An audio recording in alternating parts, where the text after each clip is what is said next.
Il est 7 heures sur le tombeau des Askia à Gao, même heure à Diapaga au Burkina Faso. Vous êtes sur la radio nationale du Mali. Bienvenue aux informations.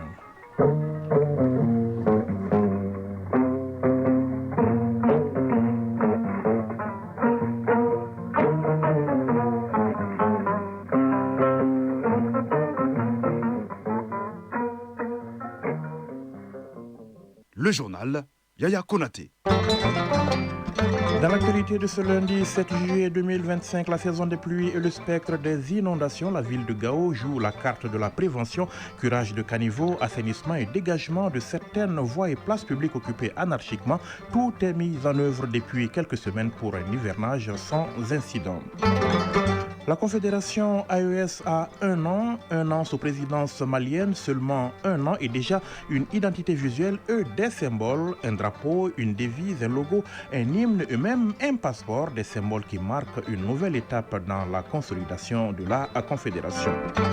L'actualité dans les autres pays membres de l'Alliance des États du Sahel, c'est le rond-point de l'AES inauguré ce week-end dans la commune urbaine de Difa au Niger. C'est aussi un point d'eau offert au commissariat central de Ouagadougou par une association de la veille citoyenne du Burkina Faso. L'actualité hors espace AES, l'épidémie de choléra en République démocratique du Congo. La situation inquiète au plus haut sommet de l'État. Plus de 700 décès ont déjà été enregistrés. Les capacités hospitalières sont sous forte pression. Le président Tshisekedi appelle à une mobilisation nationale lucide et résolue. Les sports, les États-Unis champions du monde junior de basket masculin. La compétition se jouait en Suisse. Le Mali s'est classé 11e sur 16. En foot, l'actu, c'est toujours la Coupe du monde des clubs aux États-Unis. On joue les demi-finales. C'est aussi la CAN féminine Maroc 2025. Le Mali entre en scène demain. C'est enfin le championnat national de foot féminin. La 3e journée du Carré d'As s'est jouée hier. Mesdames, Messieurs, bonjour. Bamako, 23 degrés, ciel dégagé ce matin, risque de pluie 40%, probabilité moins élevée du côté de Gao ce 7 juillet. Et pourtant, comme dans la cité des Askia, le spectre des inondations plane, le souvenir de ces eaux en furie, emportant tout sur leur passage pendant la dernière saison des pluies, reste très présent dans les esprits. La mairie de Gao a décidé d'anticiper curage de caniveaux, assainissement et dégagement de certaines voies et places publiques occupées anarchiquement. Tout est mis en œuvre donc depuis quelques semaines pour un hivernage sans incident. Gao, Aliou, Idrissa Maïga. Des jeunes dans les caniveaux pendant toute la journée pour nettoyer et dégager les ordures. Des autopelles et des camions bennes en mouvement au centre-ville. Ces événements se déroulent à Gao sous la conduite de la mairie de la commune urbaine. Daka Boubacar Traoré, maire de la commune urbaine de Gao. Il s'agirait en fait d'assainir la ville de Gao et de voir par tous les moyens pour que nous ne tombons pas dans les mêmes situations de l'année dernière, pour que plus jamais qu'il y ait des inondations. Dans cette opération de curage de caniveaux, la municipalité de Gao travaille en collaboration avec l'ensemble des acteurs concernés. Alassane Maïga, membre du comité de développement du quartier de Sosokwera. Les travaux, vraiment, ça se passe très bien. Les enfants sont en train de faire leur mieux. Vraiment, le curage de cette année, ça n'a jamais été fait. Même les points qui n'ont jamais été débouchés, qui provoquent l'inondation, cette fois-ci, ils ont été débouchés. Même si les travaux se déroulent bien dans l'ensemble, quelques difficultés sont à signaler. Karibo Amadou Maïga, superviseur Sédiki Aljana Bandia. Il y a trop de saleté dans les caniveaux. Les caniveaux passent par devant des portes. Mais c'est ces mêmes gens-là qui mettent leurs ordures, qui salissent les caniveaux. L'inondation de l'année passée doit nous servir de leçon. Adraman Touré, membre du conseil communal de la jeunesse de Gao. Les familles qui sont au bord même du caniveau, l'air tuyau sort sur les caniveaux, ils jettent leurs déchets dans les caniveaux. Vraiment, ça fatigue trop. Les citoyens qui apprécient l'initiative de la mairie ne cachent pas leurs responsabilités face à ces pratiques qui dégradent l'environnement. Hassietou Ario, citoyenne de Gao. Tout le monde était témoin de ce qui s'est passé l'année dernière. Nos maisons sont tombées. Il y a eu beaucoup de dégâts parce que les caniveaux sont bouchés par toutes sortes d'ordures. Halimatou Diabri Touré, citoyenne de Gao. J'ai vu le sable que les jeunes sont en train de dégager de ces trous. C'est vraiment fatigant. Je demande à tout le monde de ne plus jeter des ordures dans les caniveaux. Malgré tout, les jeunes travaillent tous les jours de 6h du matin à 13h sans répit pour assainir la ville de Gao. Selon eux, c'est un devoir. Maoulou Bonkana, ouvrier. Nous travaillons pour nous-mêmes. C'est vrai qu'on nous motive pour ça, mais on le fait pour nous-mêmes d'abord, pour éviter les inondations. J'invite toute la jeunesse à s'engager pour cette noble cause. En plus du curage des caniveaux, la municipalité de Gao s'est dirigée aussi vers certains espaces envahis par des tas d'ordures ou occupés anarchiquement par certains citoyens. Daka Boubacar Traoré, maire de la commune urbaine de Gao. Nous avons commencé d'abord par la berge du fleuve, qui était quand même notre handicap principal. La berge était carrément occupée anarchiquement et aussi de tout genre de situations que vous pouvez connaître. Nous avons dégagé le niveau du fleuve jusqu'au fond.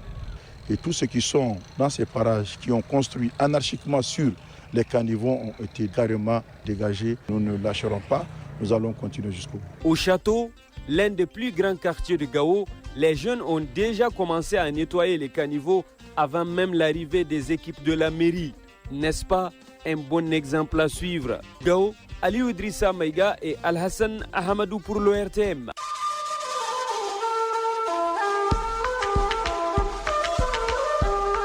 AES, actualité.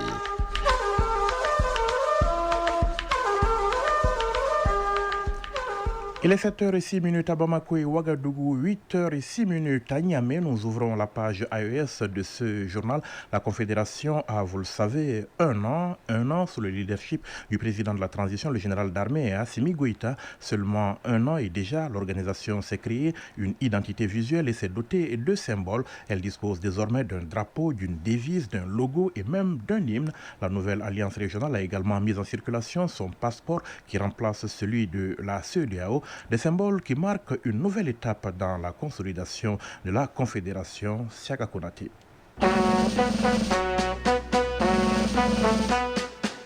Hommage au peuple du Sahel.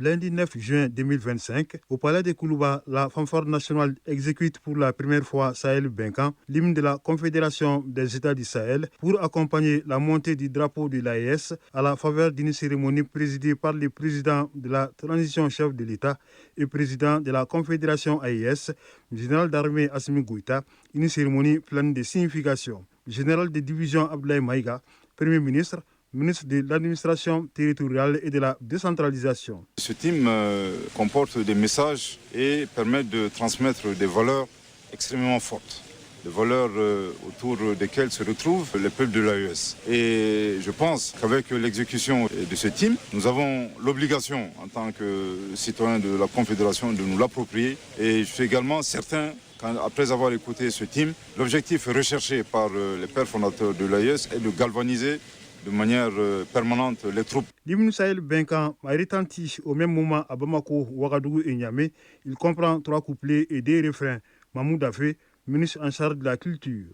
Le premier couplet retrace un peu l'histoire commune, notre héritage, les empires, notre organisation, nos richesses. Le deuxième couplet dresse un peu le portrait de nos luttes contemporaines aujourd'hui pour la souveraineté retrouvée. Le troisième couplet lance un appel à la jeune génération, aux enfants du Sahel, de se lever comme un seul homme et de se battre, de travailler dans une dynamique qui se fonde sur la dignité, le travail pour bâtir notre espace souverain. Le refrain est un cri de ralliement des cultures en résistance pour s'élever encore, pour défendre, mais pour développer, pour faire prospérer notre espace commun. La Confédération AES dispose également d'un drapeau qui flotte aux côtés des drapeaux nationaux des 3 pays depuis le 3 mars 2025.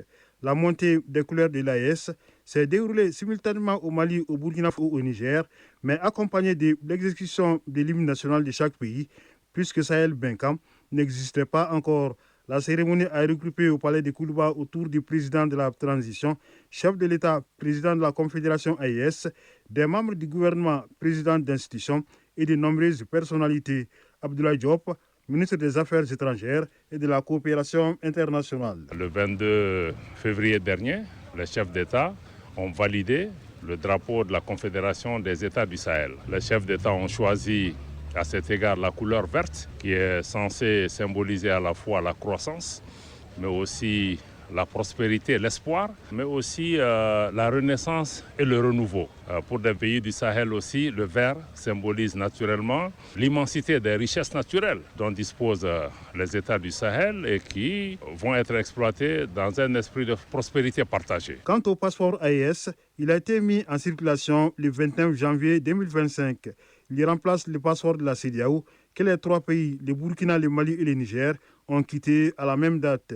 C'est désormais ancien document de voyage et reste valide jusqu'à sa date d'expiration, mais les titulaires du passeport de la CEDEAO en cours de validité peuvent le faire remplacer par les nouveaux passeports de l'AES s'ils le désirent. Toutes les dispositions sont prises pour la reconnaissance internationale du passeport de l'AES. Le général de division Daoud Ali Mohamedine, ministre de la Sécurité et de la Protection civile. Nous avons pris toutes les dispositions pour saisir l'OACI, pour dire que désormais voici le passeport de nos 3 pays. Cela a été fait par le canal des affaires étrangères. Nous avions eu aussi à saisir toutes nos missions diplomatiques et consulaires par écrit, les missions diplomatiques et consulaires du Mali, en dehors du territoire national. Nous avions également saisi toutes les missions diplomatiques et consulaires accréditées au Mali pour les informer, pour dire qu'à partir du 29 janvier, voici le passeport qui sera en circulation dans l'espace AES. 6 mois après sa création, la Confédération des États du Sahel a dévoilé son identité visuelle à travers le lancement le 30 décembre 2024 d'un logo comportant un cercle orange illustrant un soleil rayonnant accompagné d'un baobab. Sous cet arbre qui symbolise la vie et la diversité, se trouvent des silhouettes de personnages qui représentent la diversité démographique du Sahel. Les 3 étoiles dorées représentent les 3 pays membres de l'AES, accompagnés de la devise de l'organisation « Un espace, un peuple, un destin ». Le logo a été présenté au président de la transition, président de la Confédération par les ministres en charge de la communication avant son lancement. Pigwende Gilbert Oudrago, ministre en charge de la communication du Burkina Faso. Il s'agit du logotype donc, de la Confédération AES qui a fait l'objet d'un appel à projet lancé dans les 3 États.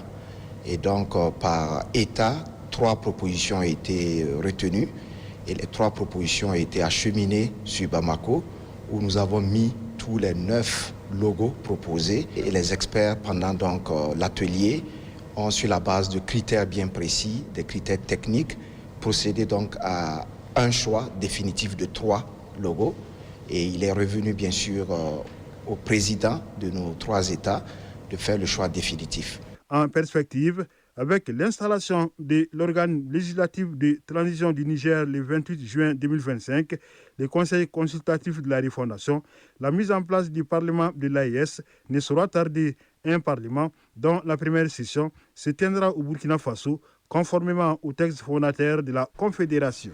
Et en attendant, Siaka Konaté, nous nous rendons au Niger, dans la commune urbaine de Difa. Il existe désormais un rond-point dénommé rond-point de l'AES. Il est situé au quartier Gourouba Hokou. C'est une initiative d'un jeune de Difa pour soutenir les actions engagées par les 3 présidents de la Confédération. L'inauguration de ce lieu symbolique a eu lieu le week-end dernier. Aliou Ibrahim de la Radio Nationale du Niger. Au quartier Gourouba Oukou de Difa, les 3 drapeaux des pays de la Confédération des États du Sahel flottent au nouveau rond-point du même nom. Une initiative du sergent des eaux et forêts Mohamed Bougoumi Mohamedou.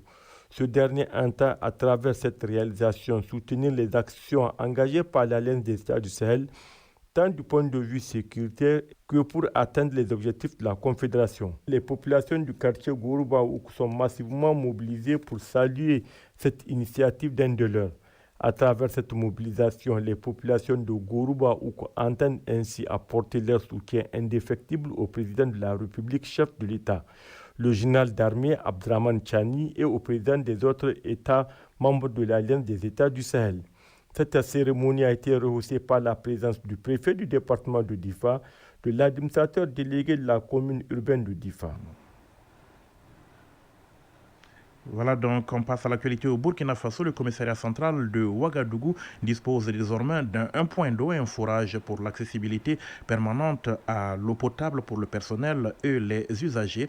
Alimenté en énergie solaire, sa réalisation a été possible grâce au mouvement citoyen La Voix d'Afrique judiciaire Kafando de la Radio Nationale du Burkina Faso. Voilà, est-ce qu'on peut applaudir? De l'eau jaillit désormais en permanence au commissariat central de Ouagadougou. Un forage à énergie solaire a été érigé grâce à l'initiative présidentielle dans le but de disponibiliser de l'eau pour le personnel et les usagers du commissariat. Pour le directeur provincial de la police nationale du Kadiogo, ce don permettra d'améliorer les conditions de travail au sein de la structure. Si Narcisse Poda. Le seul mot, j'allais dire qu'on puisse dire en pareille circonstance, c'est merci. Le forage a été attendu depuis des années et Dieu merci, ça se concrétise ce jour. Et nous avons beaucoup de personnel dans nos services et régulièrement nous sommes confrontés à des coupures d'eau. Donc ça va venir pallier ces coupures d'eau-là et ça va aider aussi bien le personnel pour les tâches quotidiennes et autres que les usagers que nous recevons par centaines voire par milliers quotidiennement. Une initiative rendue possible grâce à la Voix d'Afrique, un mouvement de la veille citoyenne. Abdoul Kouni, son secrétaire général adjoint. Quand ils ont émis cette doléance, nous aussi depuis un moment la Voix d'Afrique dans ses activités, on essaie d'apporter des changements. Puisque pour nous, c'est le changement même qui est plus important. Donc quand ils ont émis cette doléance, on a transmis à qui de droit et ça a été réalisé. Dans tous les secteurs, on voit aujourd'hui que ça change, ça bouge. Donc la Voix d'Afrique, nous, on ne peut pas rester en marge de cela. C'est ça, depuis un moment, nous, toutes les initiatives du chef de l'État, nous, on essaie de l'accompagner. Au cours de cette activité, le président du mouvement La Voix d'Afrique a invité l'ensemble des Burkinabés à accompagner les actions du président du Faso, le capitaine Ibrahim Traoré, pour le développement du pays. À 7h16, quelques mots de l'actualité hors espace AES. La capitale de la République démocratique du Congo, Kinshasa, est durement frappée par une épidémie de choléra qui inquiète. À ce jour, plus de 700 décès ont été enregistrés dans le pays depuis janvier, une trentaine donc dans la capitale. Officiellement, 3/4 des zones de santé de cette mégalopole de quelques 17 à 20 millions d'habitants sont touchés et ce sont les habitants des quartiers les plus défavorisés qui sont les plus exposés. Pour le président Félix Tshisekedi, les causes de cette propagation rapide sont notamment les inondations récentes qui ont fortement détérioré donc les infrastructures d'assainissement, contaminé les sources d'eau potable et déplacé des milliers de personnes, les exposant à des conditions de promiscuité et d'insalubrité. Si le président s'inquiète, c'est aussi parce que, a-t-il révélé, les capacités hospitalières et funéraires sont sous forte pression. Il parle même de la menace d'une épidémie généralisée et appelle à une mobilisation nationale lucide et résolu. Réunis à Rio, les dirigeants des BRICS ont adopté une déclaration marquant l'élargissement du groupe à de nouveaux membres et partenaires et ont lancé plusieurs initiatives conjointes sur le climat, la santé, l'intelligence artificielle et la sécurité spatiale dans une volonté affirmée de refonder la gouvernance mondiale autour des priorités du Sud global. Le document de 126 points qualifié d'historique entérine notamment l'élargissement du groupe, une refonte des mécanismes multilatéraux et de nouvelles initiatives dans les domaines monétaires, sécuritaires, climatiques et technologiques. Les BRICS ont réitéré leur exigence de réforme du Conseil de sécurité de l'ONU avec les sièges permanents pour l'Afrique et l'Amérique latine ainsi qu'une révision des règles de gouvernance du FMI où ils demandent une augmentation de 5% des quotas pour les pays émergents. La nouvelle banque de développement NDB est renforcée donc, tout comme le contingent réserve arrangement désormais porté à 300 milliards de dollars. Le président Trump a menacé d'imposer des droits de douane de 100% au bloc s'il prenait des mesures visant à affaiblir le dollar. L'année dernière, on se rappelle, lors du sommet organisé par la Russie à Kazan, le Kremlin a cherché à développer des alternatives au système de paiement dominé par les États-Unis. Le premier ministre israélien Benjamin Netanyahou est en visite aux États-Unis où il va rencontrer cet après-midi Donald Trump à la Maison-Blanche avec un sujet majeur sur la table, la fin des attaques israéliennes contre Gaza, tandis que des négociations pour un cessez-le-feu avec le Hamas sont repris dans la nuit à Doha. Une nouvelle séquence diplomatique dont compte bien tirer profit le président américain. Il s'agit de la 3e visite du premier ministre israélien depuis l'arrivée de Donald Trump au pouvoir en janvier. On se souvient que lors de leur dernière réunion dans le bureau ovale en avril dernier, alors que les discussions devaient être une promenade de santé pour Benjamin Netanyahou, le premier ministre avait été mis en difficulté par Trump sur la question des tarifs douaniers qu'Israël n'avait pas pas voulu baisser sur l'Iran, puisqu'alors Trump prônait une reprise des discussions sur le nucléaire. Mais depuis, les deux hommes ont affiché à nouveau une grande proximité et Donald Trump a soutenu l'intervention militaire israélienne en Iran en bombardant avec ses fameux avions B-2 les installations nucléaires iraniennes il y a 2 semaines. Et l'armée israélienne qui a annoncé aujourd'hui avoir détecté 2 missiles lancés depuis le Yémen, quelques heures après avoir mené une série d'attaques contre les infrastructures des rebelles houthis dans ce pays. Des tentatives pour intercepter les missiles ont été effectuées et les résultats de l'interception sont à l'étude, a écrit l'armée sur Telegram, ajoutant que les sirènes d'alerte aérienne avaient retenti dans plusieurs endroits en Israël. L'actualité des sports, c'est dans un instant.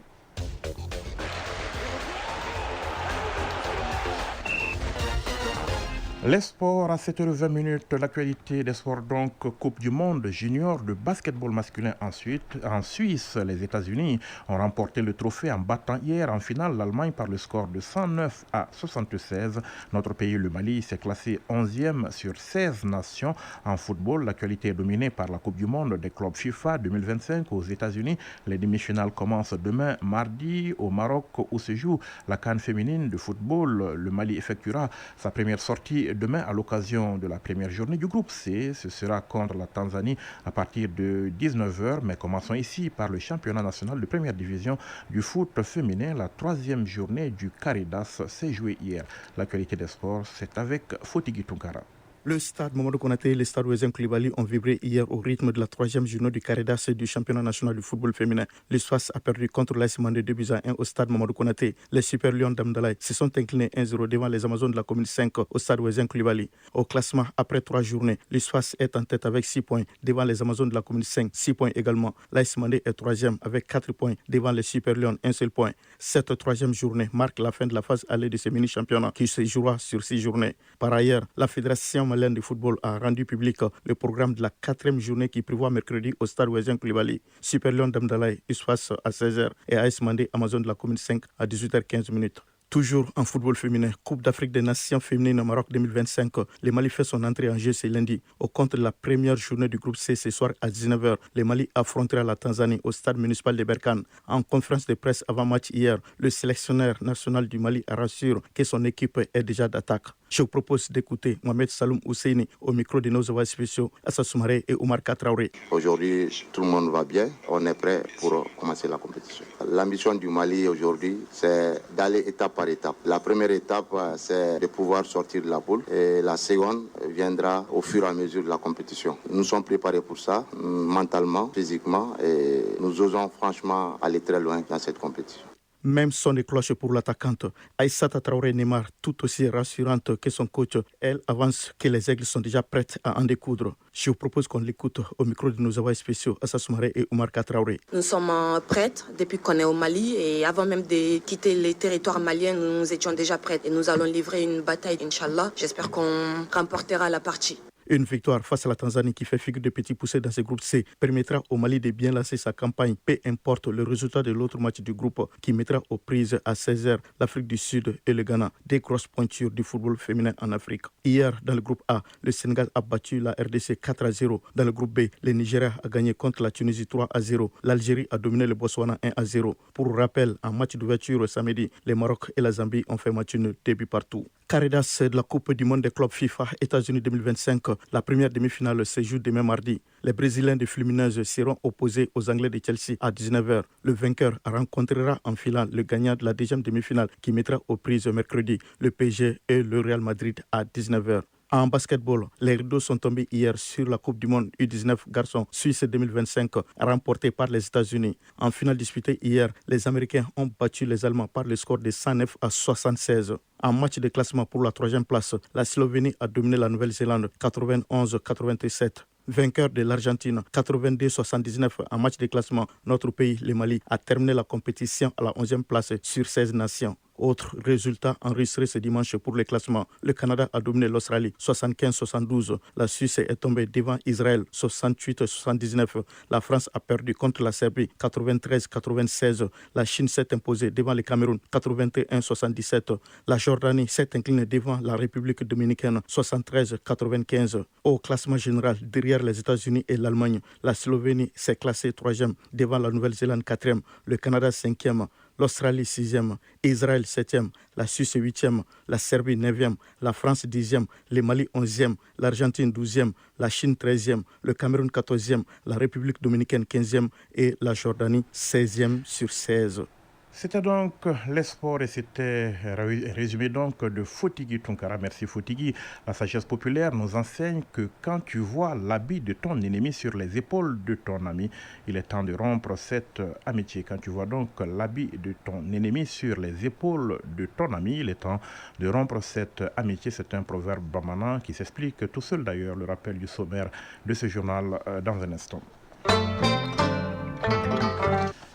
La saison des pluies et le spectre des inondations, la ville de Gao joue la carte de la prévention, curage de caniveaux, assainissement, le dégagement de certaines voies de places publiques occupées anarchiquement. Tout est mis en œuvre depuis quelques semaines pour un hivernage sans incident. La Confédération AES a un an sous présidence malienne, seulement un an et déjà une identité visuelle et des symboles, un drapeau, une devise, un logo, un hymne et même un passeport, des symboles qui marquent une nouvelle étape dans la consolidation de la Confédération. L'actualité dans les autres pays de l'Alliance des États du Sahel, c'est le rond-point de l'AES inauguré ce week-end dans la commune urbaine de Difa au Niger. C'est aussi un point d'eau offert au commissariat central de Ouagadougou par une association de la veille citoyenne du Burkina Faso. L'actualité hors espace AES, l'épidémie de choléra en République démocratique du Congo. La situation inquiète au plus haut sommet de l'État. Plus de 700 décès ont déjà été enregistrés. Les capacités hospitalières sont sous forte pression. Le président Tshisekedi appelle à une mobilisation nationale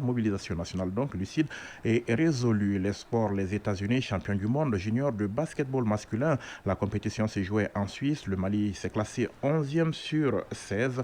En foot, l'actu, c'est toujours la Coupe du monde des clubs aux États-Unis. On joue les demi-finales. C'est aussi la CAN féminine au Maroc 2025. Le Mali entre en scène demain. C'est enfin le championnat national de foot féminin, la 3e journée du Caridas s'est joué hier. Il est 7h passé de 27 minutes dans la capitale malienne. C'est la fin de ce journal. Vous avez été servi ce matin par Mamadou Diallo à la mise en onde, Mohamed Koulibaly à la mise en ligne, présentation Yaya Konaté, réalisation coordination Bourama Traoré. À suivre tout de suite les infos météo qui seront suivies de la rubrique des avis et communiqués. Les avis et communiqués présentés ce matin par Fatim Dambélé.